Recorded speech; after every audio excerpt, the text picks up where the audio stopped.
Hello everybody, welcome back to our Reset Info channel. In today's video, I'll show you how to easily enable or disable preceding vehicle starting reminder on your XPeng vehicle. So first, we're going to go over into the settings of our car. Now we're going to go to real-time SR assist, and this is basically the co-driving for our vehicle.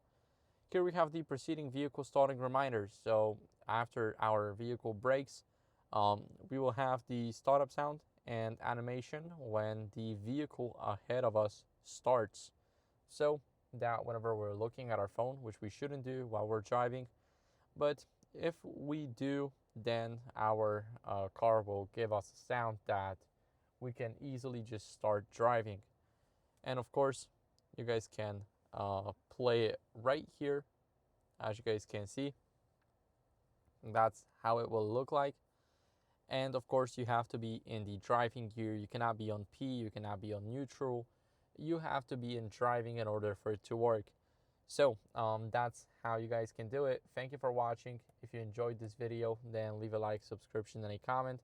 And I'll see you in the next one. Bye.